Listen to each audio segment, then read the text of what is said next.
So what inspired me to get into real estate? I was living in Miami as a single mom to my sweet little August. He was so little, and I was really just trying to connect things. I was trying to take care of my little and take care of myself. And I was acting at the time, which is literally, you're only as good as your last gig, right? So I could have nailed an audition, been on set, done a beautiful job, and then I don't know when the next one's going to happen. And so I actually had somebody approach me who was a friend of mine, and he said, Chanel, you have the personality to be in real estate. You should really consider it. Now, I'm a small town girl from Oklahoma. You can imagine I stuck out like a sore thumb in Miami, Florida. Still was really a beautiful place to live. Incredible architecture, multiple languages. People from all over the world come to live in Miami. And I lived in Coconut Grove, and Coconut Grove is really known for its arts and its nightlife, and it's right on the water. And so I went and I took my exam. You know, this was not yesterday.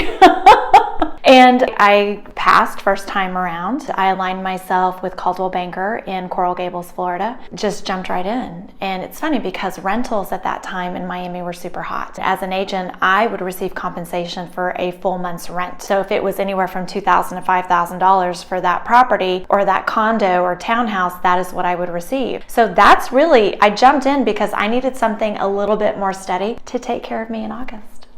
So I originally got my license in Miami, Florida in 2005. So that would mean that August was 3 years old. I essentially worked when he was in school or when I didn't have him when he was with his dad. So prior to being in real estate, I feel like I've lived so many lives, I'll be honest with you. I went to University of North Carolina in Chapel Hill, out of state, with a political science major. That was my major. And I really wanted to teach, or I wanted to get back into politics in some way, but I had no idea what that meant or what that look like. My father's an attorney in Pauls Valley, Oklahoma. My mother was a teacher. And so I just didn't know exactly how to get into it because politics, even then and still now, is who you know. I ended up graduating from Carolina and I became a lobbyist in the state of North Carolina. And so I, at that time, was the youngest registered lobbyist in the state. And I loved that job. And people always say, what did you lobby for? And I'd say, well, whomever hired us. So I was a part of a lobbying group. And so that's where I really learned it's about connecting with people and getting to know them.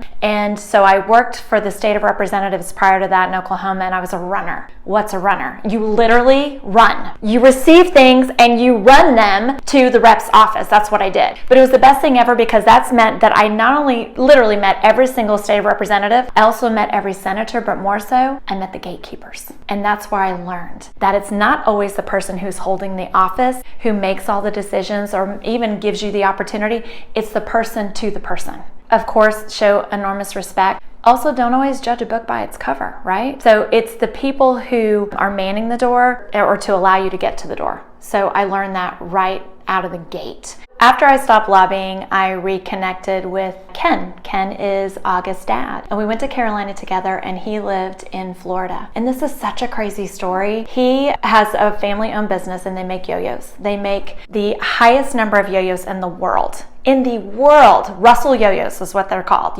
Everybody has to Google it now. So Russell made these yo-yos all over the world and they would go ahead and connect themselves with Coca-Cola and M&M Mars. And they do these incredible promotions in all these countries all over the world. I thought Ken was the most fascinating person I'd ever met. He multiple languages. He was a professional yo-yo player. He was super cute. I just thought this guy is the guy for me. So I moved to Florida and I didn't live with him, but we lived in the same town and I ended up traveling the world with him. So he sold promotions to all of these specific Coca-Cola companies within these countries and M&M Mars, and I went with him. So I saw, good Lord, almost 100 countries that way. And you saw it in a different perspective because we generally would be staying with or would be around locals. And so to be able to really embed yourself in a culture, I just learned so much that way, and it really, really has served me in real estate.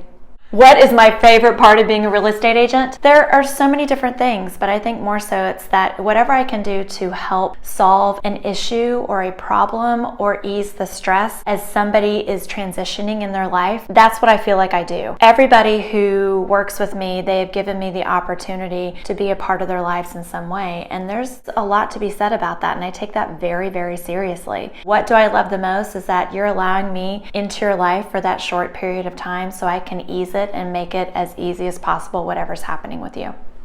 Oh my goodness, what is the hardest part about being a real estate agent? I think it's the multiple personalities, quite honestly. And more so, it's when you know that somebody is going through a difficult time, or maybe they don't know exactly what they want, and you just want to help them. You want to do every single thing you can just to make their lives easier. Well, guess what? It's not my journey, it's their journey. And so I have to just step back and allow them to take the path that's before them. I'm here to counsel them. I'm here to educate them. I'm here to give them as many wonderful options as I can. Then it's my job to step back and allow them to make that decision. So it's taken me a little bit, but I've learned that it's not my job to make that decision for my clients. It's their job. And so that's been the hardest part for me, though, is just learning that actually it's never my job, their job. I'm just there to help ease them into that process. You know, there's so many things I wish that I knew about real estate before I started. And I think the first and most important thing is that it is not a sprint. It is a marathon. Every single day is a next step in your journey, and that everything is not necessarily measured in dollars. You know, I learned that too. The first few years were not easy for me. I certainly wasn't rolling in the money, and production wasn't super high, but I had a very high level of learning, and I had a high level of education and a lot of lessons, and there was a massive value in that. And so for those of you who are just getting into the business or have been in the business for 12 to 36 months, what I would share with you is do not give up. Is to number one, give yourself grace. Allow yourself just a moment to step back and be grateful to yourself for what you've chosen to do. And also that as long as you come from a servant's heart and you're there to serve positively and effectively, the money will come. The money always comes. It may not come in the very beginning. Maybe it will. Great for you if it does. But if it doesn't, just stick to your path and what you're doing and helping others, and it will come to you. That is what I truly would love to impart on you, is to continue every single day, not as a sprint, but as a marathon, and know that we've got your back and we're here to support you in that marathon.